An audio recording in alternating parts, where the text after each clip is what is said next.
Congratulations on your film. I mean, you have had such an extraordinary career, and you have your foot in the door to make films. So tell me a little bit about your journey and why you decided to make a film about such a sad topic, but a comedy.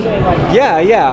Well, I come from a comedy background. I work at SNL in Broad City, and I have other comedy jobs that I've had, and I really wanted to try something different. I mean, I wanted to write something like literally longer than a sketch, so I was trying to write a feature just to write something that was a little outside of my comfort zone, like literally longer. But then I also wanted to write something more tonally different. I really love watching movies and TV shows where the comedy comes from a place of either drama or sadness that's like more rooted in reality. And so I wanted to write something that wasn't just a pure, flat-out comedy. And then also, it's a really personal story to me. It's not 100% autobiographical, but it is based on my own family and an experience I had moving home to be with my mother when she was sick. And I don't know, it was just a very memorable experience for me. And I just wanted to capture it in a way where it's like it is dramatic, but there is also humor there. I don't know.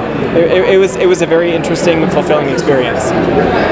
So, how much experience did you have as a director, just like directing things? Because your job has been to be a writer. How is it to step from writer to director? It was crazy. I didn't have a lot of experience before this. I had directed some shorts. I worked at The Onion and Funny or Die, and I directed a little bit there, but nothing of this magnitude, nothing like a full film. It was like a big leap of faith for everyone involved to allow me to do this. But I think because the script was so personal, I just knew I could do it, and I'm very thankful that everybody involved let me do it. And it was a huge, crazy, wonderful experience, and it really kind of opened my eyes to being like, oh, I really enjoy this, and I want to follow this path a little more in the future. So it has nothing with you being like a control person, right? Oh, I fully yes. That's not why I was allowed to do it. It's why I think hopefully it worked out. I definitely like the control of it. But also, even when you direct, I guess you're in control a little bit, but it's not like I did it by myself, or you know what I mean? Like, it's still like a team of 100 people helping you make this. So and that's the thing, is I also felt so helped, and it was such a team effort with my producers and my amazing DP and my editor. There's so many people that you lean on as a director that you're never just alone making a movie. So I felt very helped and supported the whole way. So your actors weren't you're not doing it right. No one walked off set. No one said the camera was never upside down. The mic wasn't in the shot, right? It went okay. And I think as far as the actors, I don't direct at Saturday Night Live, but that job is so great because as a writer of your own sketches, you're in charge of producing them as well, and so you work with the actors the whole week, and so you do get a little bit of a crash course on directing actors, working with them, speaking their language. So I think that kind of stuff did help me on the set of this movie.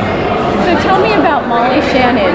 She's the best. She is the best. Yeah. But we don't see her enough. So why did you I have just always been a fan of hers. Obviously, literally, for watching SNL, she was always my favorite. But then in her work since SNL, I think she's shown a really great, versatile, dramatic side. She does a lot of work with Mike White, and I've always whenever I see her doing drama, I'm always you are so interesting, and you're good, and you don't need to just be doing comedy. I mean, everything you do, you're so good at. And this role is very funny for her, but also there is a lot of drama, and it was so fun and cool to watch her do both. She's just the best. She should be in everything. Everybody should put her in everything. So it's amazing how extraordinary comedic actors are at doing serious things. That's always my favorite thing to watch. I'm always drawn to somebody that you've only known do one thing, do another thing. It's so interesting to me. Also, this movie's very dramatic, and her character's battling cancer, and I think the fact that people only know her as a comedian, it helps the role, because I think it's extra sad and extra difficult to watch somebody who's so funny and so full of life go through that. You know what I mean? There's some actors that you would expect to see die on screen or get sick on screen. And they're great. There's nothing against them, but you kind of expect that from them, and I think there's something a little jarring and harder in a way to watch someone that you've only known to be funny do this. To me at least. So tell me about the other actors that you have. Oh my God, they're all so good. I really lucked out. I feel sort of embarrassed. Jesse Plemons is one of the other their main roles, and he's incredible. He was He's like such an up and coming like. yeah, I mean everything he's in, he's like so good, and everything he does, it's a complete 180 from the thing he's done before, which I really like that about him.